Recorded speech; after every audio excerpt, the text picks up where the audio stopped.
So me and my dad replaced a door from the basement with a new one, and we took the old one and turned it into a desk so I could have somewhere to actually work on my videos. And actually that desk you're sitting on right now. This is the desk. It's on caster wheels. I can move it around, reposition it. It's got a nice big, flat, smooth surface. How I did it. Next on the Tinker. Just don't leave a hole in your house. Well, the first thing you're gonna need is a door. So we needed to replace this door anyway. It had been on the list of things to do for quite some time. So we took this opportunity to take this door out and put this old one from my grandfather in. Every action has a consequence, and so this is the consequences. So we decided to try and use the same hinges there because fitting an old door to a new frame can be a little bit tricky. So anyway, we had to route and chisel and plane and put a block in the thing into the door frame and chisel that. Anyway, we got it in there and it's looking pretty good. You can see here it works. We also changed the door jamb there at the bottom, if that's what that's called, the threshold piece. Anyway, we took the old door and it was damaged at the bottom. There was all kinds of weather damage you can kind of see there. So I tried to put it through this table saw. I don't recommend doing that. It was got kind of bound up and my dad couldn't hold it straight enough. So anyway, we got this other circular saw and used this guide and finished it off with that. I'd recommend doing it that way if you can. That would work a lot better. You could also use some kind of like jigsaw or something like that, or a sawzall if you had that sort of thing instead. Anyway, that's the bottom of it. So I needed the bottom piece of wood. A door like this has a sort of frame around the door that the top sheets are attached to. And this one had kind of like not quite a honeycomb, but kind of a squiggle, I guess, of cardboard. And so we needed to detach all of this stuff from the bottom frame. And it's the frame that gives good rigidity. That, with its attachment to the top and bottom sheets. And those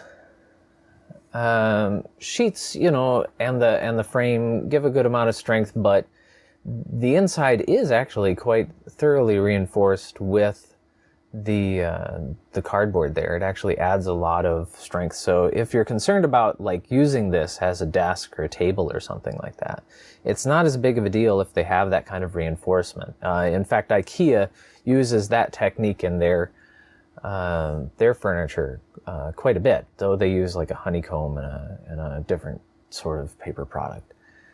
But yeah, a lot of those cheap, like the LAC table, I think, you know, it's a hollow core, but it has the sort of reinforcements. So there, I finally got all that stuff off of there. It helped to have the chisel to be able to pull that off. Speaking of the chisel, here I am actually poking those cardboard things down to make room at the new bottom of the door that we cut for that board to be inserted in there. So I use the chisel. With these kind of things, you'll have like glue and stuff, so you really want to try and scrape that down, and you might even want to sand the inside of that. Maybe even sand the board. It depends on how cleanly everything comes off. I found once you started getting off of the bottom board there, it really wasn't that big of a deal. But sanding it helps anyway. So I got the board kind of wedged in there, and I was like, I don't want to take it back out. So I decided to sand what I could get at right when I put it in there. So yeah, you do that, you clean it up, then you put some wood glue on there. And what I'll do is I'll smack that in there and use a whole bunch of clamps. You could use, a few clamps with some boards or something too on either side, but I just had a whole bunch of these little clamps, so I decided to just use those instead. And that worked actually quite well. It feels very, very solid, like new. So So yeah, I bought a lot of these little clamps. Anyway, so the plan here was inspired by the Family Handyman magazine from, what is this? June of 2020. And in it, they were actually making what was supposed to be like a dining room table out of a door. Now, I intended on using this as a desk because, well, for one thing, that's what I needed. I needed kind of a place where I could have a work surface and be able to work on things, but also really have a place for my computer so I could start editing these videos and stuff. And when you have a computer or any of these other kinds of electronic things, it really helps to actually have places where the cables and stuff can stay organized. And so the holes for the handle and the deadbolt actually work really well. You can put the cables right through there and keep everything pretty well organized. So I think after I record this, I'll record an overview of the table where I'll actually show you that working and how I mounted a power strip at the bottom. So anyway, we had these white metal tubular legs from another table. That table didn't seem like it would work very well in this space. For one thing, it was round. I mean, most rooms are not round, so round tables are often kind of awkward. So yeah, we decided, I bought these swivel casters. We decided to try and use those legs, and we decided to try and use the black plastic feet. That ended up being a problem, unfortunately. But yeah, we're using these wooden blocks to sort of adapt to those. So what we do is we'd screw the caps to the wood block, and then we'd screw the swivel casters to the wood block. And that actually, that general concept ended up kind of working out in the end, but we had to make some adjustments. You'll see those later. So I really like using the swivel casters because that way everything is mobile. Having a space that you can adapt easily, so you don't have any of those weird hindrances to actually doing things. You know, these kind of barriers can really just mess you up when you're trying to do this kind of stuff. So anyway, or any kind of projects or get anything done, you know. Having a flexible thing where it's just like you don't have this insurmountable problem that you have to get over really helps. Anyway, so we took these tubular legs, and they had square tops that were pretty broad. So I didn't feel like I needed like reinforcing wood pieces, and so far that seems to be working. You might want to do that with yours. It's also worth considering putting another sheet of like plywood or MDF or something on top of the table, depending on what you're doing. Like if you want it to be a tougher workbench type of thing, then that might actually help, or if you wanted to have fancy finishing. So anyway, we could get 3 screws in 3 of the 4 corners into the solid wood frame of the table, and that seems to hold pretty good. So here we are, we put this down. So the problem with the plastic feet is that under load, especially when you tried to move it, given that, you know, the force vectors on swivel casters are off-center by nature, was that I put all this stuff on here. I put like the TV and computers and all kinds of stuff like on the table, and I tried to move it. And one of the things torqued out, the little plastic cap torqued out. So we had to find a solution to that.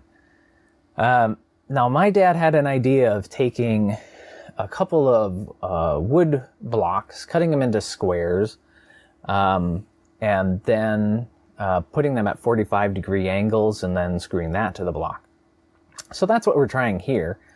Now, the thing is, to try and get it to fit really well with that kind of strategy was a little bit tough. You had to sand it down. You see me here trying to do that.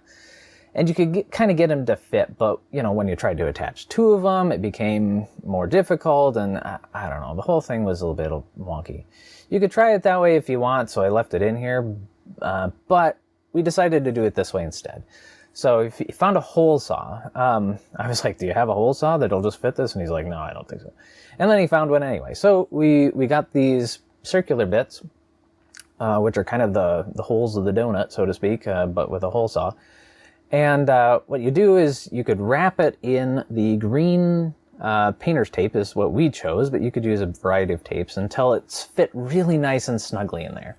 And then what you want to do is you find the center of the block, make sure it's nice and centered, and just one screw seam to do it. So then we could put that all together here. If you do it right, then the whole thing will spin around it, around the center of that circular bit really nicely. So these are just the kind of adaptations you have to do if you're trying to use stuff, reuse things. So yeah, rubber mallet and bum bum bum bum bum, and there you go. It came together pretty nicely, and so far it seems really quite solid. So, you know, don't be afraid of trying a few things.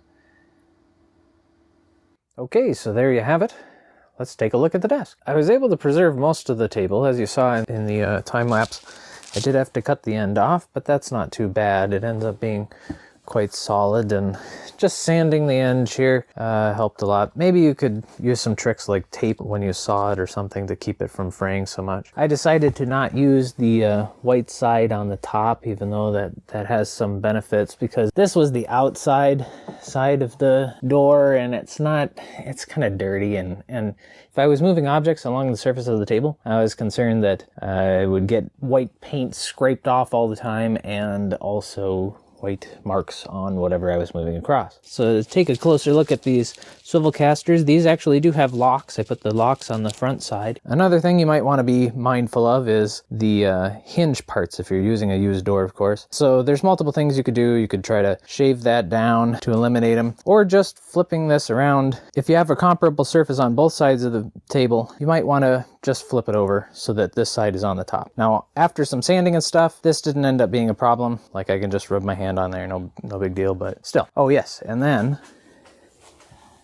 back here, if you can see, these are the cable holes that were for the doorknob and deadlock respectively. So I can do power through one hole and then actually network through the other. That's what I'm doing right now. So here are where the power cords come out, and here's where I mounted a power strip right to the bottom edge of the table. Remember, it's solid wood all the way around the perimeter, so I could very solidly mount that. And then I've got this little table I made here. I might make an additional video on that at some point. Might also make a video on how to make other organizers that can help you optimize your space further. So if you like that video, then why don't you give it a like? And if you'd like to see me try more of these kind of projects, subscribing would help me be motivated to do them. I have a pretty wide variety of projects I might try, but we'll probably start with things like this. So thank you for watching. Goodbye.